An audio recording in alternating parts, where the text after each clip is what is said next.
அகத்தியர் தெய்வீக ஞானம் கொண்ட மகா முனிவராக இருந்து மனிதர்களின் வாழ்க்கை முறையையும் ஆன்மீக வளர்ச்சியையும் வலியுறுத்தியவர். அவர் கூறும் பாவங்கள் ஒரு மனிதனை ஆன்மீக பாதையில் செல்லத் தடுக்கின்றன என்ற கருத்து ஆழ்ந்த ஆன்மீக உண்மையை வெளிப்படுத்துகிறது. இதை நாம் விரிவாக புரிந்து கொள்ள வேண்டும். பாவங்கள் குற்றங்களா அல்லது உணர்வுகளின் விளைவா? பாவம் என்பது ஒரு குற்றமாக கருதப்படும் போது அது நமது செயல்களால் மற்றவர்களுக்கும் எங்களுக்கும் ஏற்படும் பாதிப்புகளின் அடிப்படையில் மதிப்பீடு செய்யப்படுகிறது. ஆனால் அகத்தியர் பார்வையில் பாவம் என்பது ஒரு குற்றமாக மட்டும் அல்ல, அது மனித மனத்தின் தூய்மையின்மையின் அறிகுறி என்றும் கருதப்படுகிறது. பாவங்கள் சொந்த சுயநலத்தின் அடையாளம். ஒருவரின் சுயநலமான எண்ணங்கள் மற்றவர்களுக்கு துன்பம் ஏற்படுத்தும்.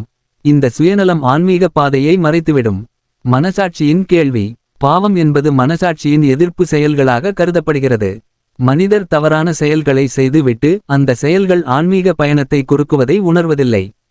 ஆன்மீக பாதையை தடுக்கிறதா? பாவங்கள் ஒரு கண்ணி போல செயல்படுகின்றன.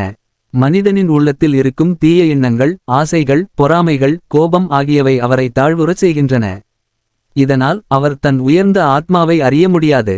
குற்றமாகும் பாவம். குற்றம் என்பது மனித சமூகத்தின் அடிப்படையில் தீர்மானிக்கப்படும் ஒன்று. ஆகையால் குற்றம் சமூக சட்டத்தின் மீறல் என்ற அர்த்தத்தை வழங்கும். ஆனால் பாவம் என்பது ஆன்மீக மட்டத்தில் இயங்கும் ஒன்றாகும். சமூக குற்றம். மனிதன் தனக்கு தவறான செயல்களை செய்வதன் மூலம் மற்றவர்களுக்கும் சமூகத்துக்கும் இழப்பை உண்டாக்குகிறான். ஆன்மீக குற்றம். தனக்குள் அமைதியை குலைக்கும் செயல்கள். இதன் விளைவாக தன்னிலை இழந்து ஆன்மீக திசை தவறிவிடுகிறான்.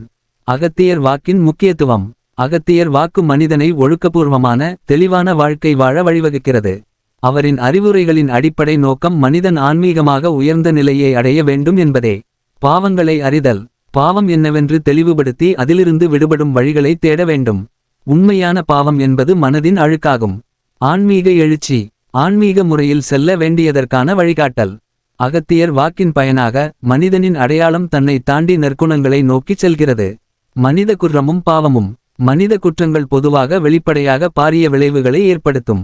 உதாரணமாக கொலை, திருட்டு போன்ற செயல்கள் சமூகத்தின் ஒழுங்கினை அழிக்கும். ஆனால் பாவம் சுயநலத்திற்கும் தீய எண்ணங்களுக்கும் உள்ளடங்கியதும் அதனால் ஆன்மீக வாழ்க்கையை தடுக்கும் தன்மை உடையதுமாகும். வித்தியாசங்கள். பாவம் குற்றமான்மீக மற்றும் மன அடிப்படையில் இருக்கும். சமூக சட்டத்தின் அடிப்படையில் இருக்கும். குரோதம், பொறாமை போன்ற உள்செயல்களும் பாவமாகும். செயல்தடைகளை மீறுதல் குற்றமாகும். உள்ளுணர்வை பாதிக்கிறது, பிறரை தாக்குகிறது.